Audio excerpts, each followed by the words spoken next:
పేర్లో ఏముంది గురుగారు, అంత ఈ కండల్లో. Hi friends, welcome to EVC Masti. ఆజానుబాహుడైన విగ్రహం, చూడగానే భయపెట్టే కండలు తిరిగిన శరీరం, కానీ అంతలోనే నవ్వులు పూయించే అమాయకత్వం.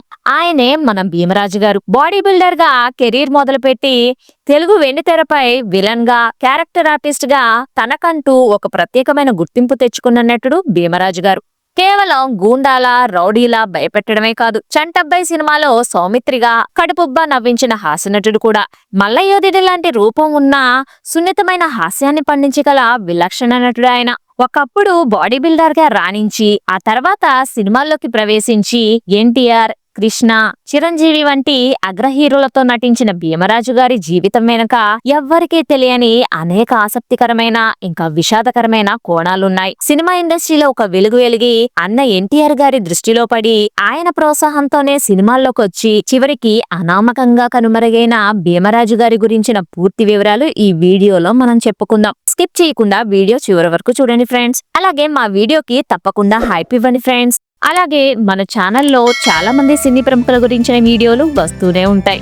అవన్నీ మిస్ కాకుండా చూడాలంటే మా ఛానల్ ని సబ్స్క్రైబ్ చేసుకుని పక్కనే ఉన్న బెల్ ఐకాన్ కూడా యాక్టివ్ చేసి పెట్టుకోండి ఫ్రెండ్స్. సాధారణంగా సినిమాల్లో చిన్న చిన్న వేషాలు వేసేవారందరూ పేద కుటుంబాల నుండి వస్తారని ఒక అపోహ ఉండేది. కానీ భీమరాజు గారు మాత్రం వెండితెరపై చిన్న పాత్రలే వేసినా నిజ జీవితంలో ఆయన ఒక రాకుమారుడి లాంటి నేపథ్యం ఉన్నవారు. ఈయన అమలాపురంలోని పుట్టారు. కూచర్లపాటి సత్యనారాయణరాజు ఇంకా వెంకటేశ్వరమ్మ దంపతులకు ఈయన పెద్ద కుమారుడు. భీమరాజు గారికి చిన్నతనం నుండి స్పోర్ట్స్ కంటే నాటకాలంటే ఎంతో ఇష్టం ఉండేది. దాంతో 8వ తరగతి వరకు చదువుకొని ఆ తర్వాత చదువు మానేసి నాటకాల మీదే దృష్టి సారించారు. దానికోసం భరతనాట్యం కూడా నేర్చుకున్నారాయన. కానీ 19 ఏళ్ల వయసులో అనారోగ్యానికి గురయ్యారు. కోలుకున్న తర్వాత ఆరోగ్యం మీద దృష్టి పెట్టి కండలు పెంచడం మొదలుపెట్టారు. ఆ క్రమంలోనే ప్రముఖ నటి జి వరలక్ష్మి గారి రెండవ భర్త అయిన అజిత్ సింగ్ దగ్గర మల్ల యుద్ధంలో మెలకువలు నేర్చుకున్నారు. ఫ్రెండ్స్, జి వరలక్ష్మి గారు మొదట రాఘవేంద్రరావు గారి ఫాదర్ అయిన ప్రకాష్ రావు గారిని పెళ్లి చేసుకుని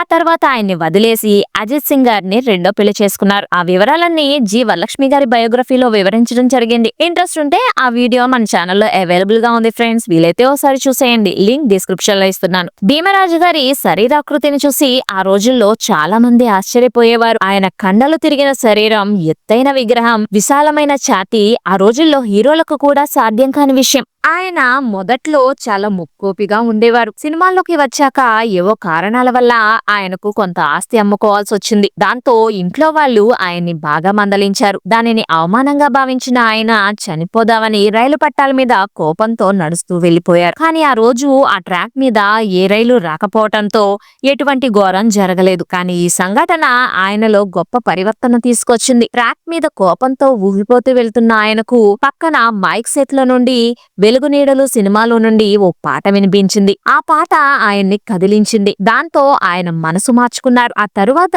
సినిమాల్లో నటించి బాగా సంపాదించుకున్నారు. చెన్నైలో 3 అంతస్తుల పెద్ద బిల్డింగ్ ని కూడా కట్టుకున్నారు. ఇంతకీ ఆయన మనసు మార్చిన ఆ పాట ఏమై ఉంటుందో చెప్పగలరా? తెలిస్తే కామెంట్స్ లో కామెంట్ చేయండి. ఓకే, ఇప్పుడు ఆయన సినిమాల్లోకి ఎలా వచ్చారో చెప్పుకుందాం. భీమరాజు గారిది సినీ నేపథ్యం ఉన్న కుటుంబం. బాలనాగమ్మ వంటి హిట్ సినిమాలను తీసిన నిర్మాత ఎస్ఎన్ రాజు గారు వీళ్లకు దగ్గర బంధువు అవుతారు. టీవీ రాజు గారు భీమరాజు గారికి స్వయాన పెన్సన్ రివర్స్ అవుతారు. టీవీ రాజు గారు జానపద బ్రహ్మగా పేరు తెచ్చుకున్న సంగీత దర్శకుడు.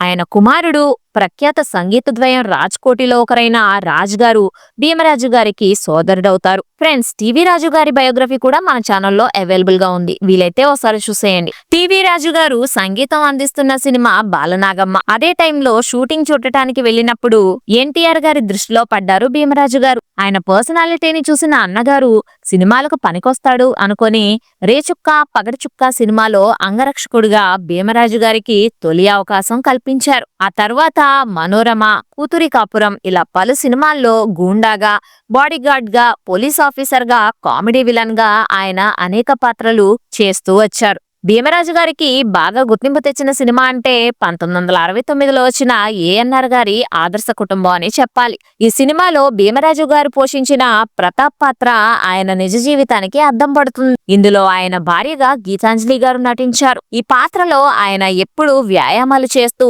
నాకు ఆకలేస్తుంది ఆమ్లెట్ అయ్యని భార్యను అడుగుతూ ఉంటారు. దర్శకుడు కె ప్రత్యేగాత్మ గారు భీమరాజు గారి నిజ జీవిత బాడీ బిల్డింగ్ వ్యాపకాన్ని వాడుకొని ఈ పాత్రను ప్రత్యేకంగా ఆయన కోసమే రాసినట్లు ఉంటుంది. ఆదర్శ కుటుంబం సినిమా భీమరాజు గారి కెరీర్ లో ఒక మైలురాయి అని చెప్పుకోవచ్చు. ఇందులో అక్కినేని నాగేశ్వరరావు గారికి తమ్ముడిగా నటించారు. ఆయన ఒక బాడీ బిల్డర్ గా ఆయన చేసిన సందడి అంతా ఇంత కాదు. ఈ సినిమా ద్వారా ఆయనకు మంచి నటుడిగా మంచి పేరొచ్చింది. కేవలం కండలే కాదు, నటన కూడా చేయగలరని నిరూపించుకున్నారు ఆయన ఈ సినిమాతో. 70ల దశకంలో కృష్ణ గారు, శోభన్ బాబు, ఎన్టీఆర్ సినిమాల్లో భీమరాజు గారు ఎక్కువగా కనిపించేవారు. అది కూడా విలన్ పాత్రలో కనిపించేవారు. హీరోతో ఫైటింగ్ సీన్లలో ఆయన భారీ శరీరం బాగా ఉపయోగపడేది. హీరో ఆయన్ను కొట్టినప్పుడు ఆయన కింద పడే విధానం, మళ్ళీ లేచే విధానం ప్రేక్షకులకు గూజ్బంప్స్ తెప్పించేది. ముఖ్యంగా సూపర్ స్టార్ కృష్ణ గారి సినిమాల్లో భీమరాజు గారు రెగ్యులర్ గా కనిపించేవారు. కృష్ణ గారి డేరింగ్ ఫైట్స్ కి భీమరాజు గారి వంటి దృఢమైన విలన్లు అవసరం అయ్యేవారు ఆ రోజుల్లో. అప్పట్లో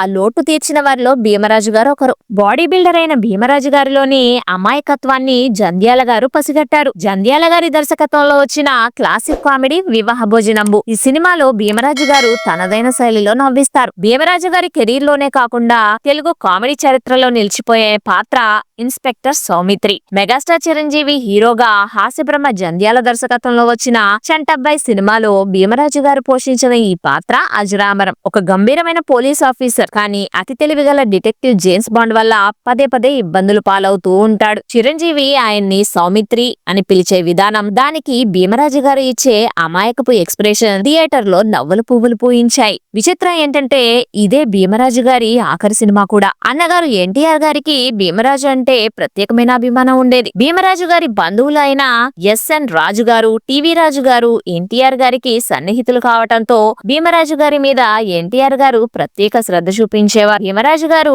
ఆర్థికంగా ఇబ్బందుల్లో ఉన్నప్పుడు, అవకాశాలు తగ్గినప్పుడు ఎన్టీఆర్ గారు ఆయనకు తన సినిమాల్లో వేషాలిప్పించి ఆదుకునేవారని పరిశ్రమ వర్గాలు చెబుతూ ఉంటారు. ఎన్టీఆర్ పౌరాణిక చిత్రాల్లో రాక్షస పాత్రలకు లేదా భారీ దేహదారుఢ్యం అవసరమయ్యే సైనికుడి పాత్రలకు భీమరాజు గారిని సిఫార్సు చేసేవారు ఎన్టీఆర్ గారు. అలా అన్నగారితో భీమరాజు గారికి ఒక గౌరవప్రదమైన సంబంధం ఉండేది. అవకాశాలు బాగా రావటంతో 1972 సంవత్సరంలో మద్రాస్ కి మకాం మార్చారు భీమరాజు గారు. ఆరోగ్యం కోసం పెంచిన కండలు ఆయనకు ఎన్నో వేషాలు తీసుకొచ్చాయి. కృష్ణ గారు మద్రాస్ లో ఉన్నప్పుడు భీమరాజు గారు తరచుగా ఆయన షూటింగ్లలో కనిపించేవారు. కృష్ణ గారి రామరాజ్యం, కిరాయి కోటిగాడు, అడవి సింహాలు వంటి అనేక మాస్ సినిమాల్లో భీమరాజు గారికి కృష్ణ గారు అవకాశాలు కల్పించారు. కృష్ణ గారు కూడా తన తోటి నటులను ఆదుకోవటంలో ముందుండేవారు. తెలుగు చిత్రాలతో పాటు సిఐడి, 999, సువర్ణభూమి, ఆపరేషన్ జాక్పాట్ వంటి కన్నడ చిత్రాల్లో కూడా నటించారు భీమరాజు గారు. మలయాళంలో శ్రీమద్ భాగవత చిత్రంలో భీముడిగా,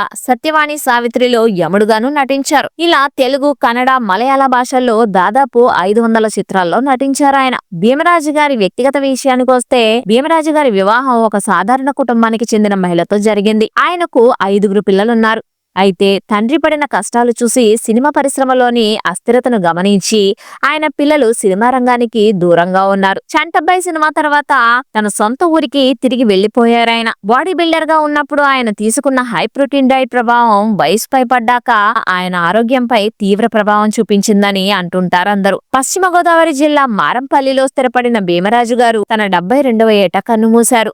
ఆయన తన శరీరాన్ని కాపాడుకోవటానికి రోజుకు 10ల సంఖ్యలో గుడ్లు, కిలోల కొద్ది చికెన్, పాలు, నెయ్యి తీసుకునేవారని ప్రతీతి. ఒకప్పుడు లక్షల మందిని అలరించిన నటుడు చివరికి ఎవ్వరికీ తెలియకుండా ఏ మీడియా హడావిడి లేకుండా కన్నుమూశారు. ఆయన అంత్యక్రియలకు కూడా సినిమా పరిశ్రమ నుండి పెద్దగా ఎవ్వరూ రాలేదు. భీమరాజు గారు మన మధ్య లేకపోయినా ఆయన పండించిన విలనిజం, హాస్యం తెలుగు సినిమా ఉన్నంతకాలం చిరస్థాయిగా నిలిచి ఉంటుంది. ఇది ఫ్రెండ్స్ భీమరాజు గారికి సంబంధించిన వివరాలు. మనం మొదట్లో భీమరాజు గారు ఒక పాట విని తన మనసు మార్చుకున్నారని చెప్పుకున్నాం కదా. ఆ పాట ఏదో గెస్ చేయగలిగారా? ఆ పాటే కలకానిది విలువైనది బ్రతుకు కన్నీటి దారల్లోనే బలిచేయకు అనే పాట.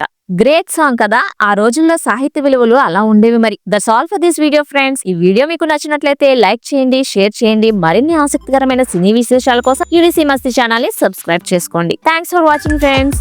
జై హింద్.